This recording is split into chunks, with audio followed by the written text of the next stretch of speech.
We're going to study the ellipse in a little bit of a different order than your book presents it. So this is in section 10.1. As always, I encourage you to read your textbook section, and if you happen to be inside the ebook, click on the videos and watch those too. But we are going to graph an ellipse. An ellipse, a lot of times people think of as looking like a football or an oval. And we're going to sketch these first two by graphing their x and y intercepts. Both of these ellipses have a center at the origin.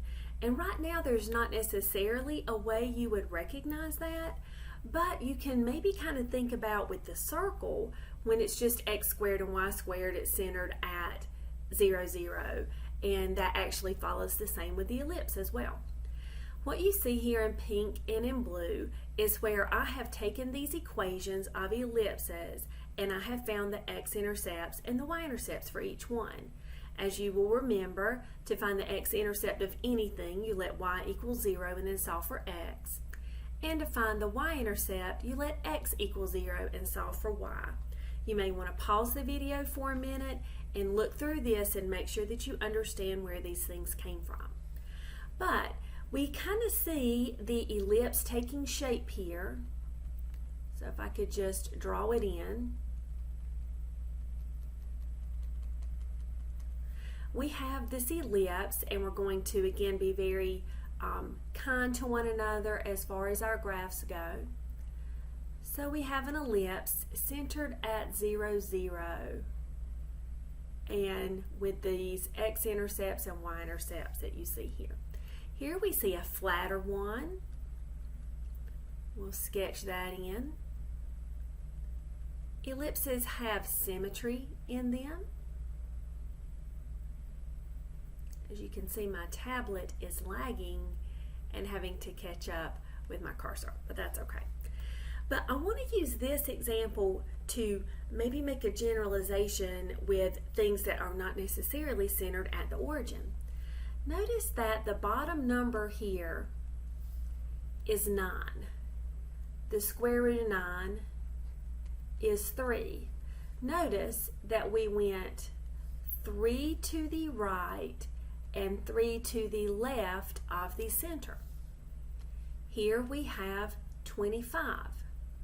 Notice that the square root of 25 is equal to 5.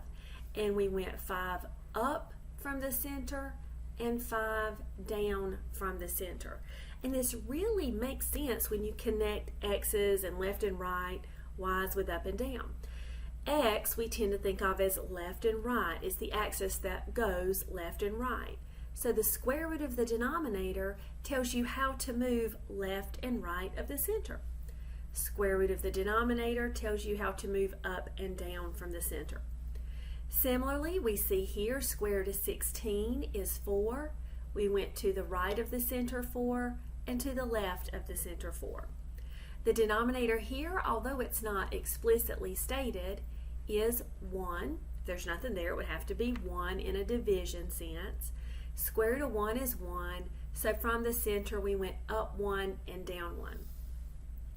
In this last example on this particular slide, it took a lot more work to identify the intercepts, and you'll notice we don't see that same symmetry here.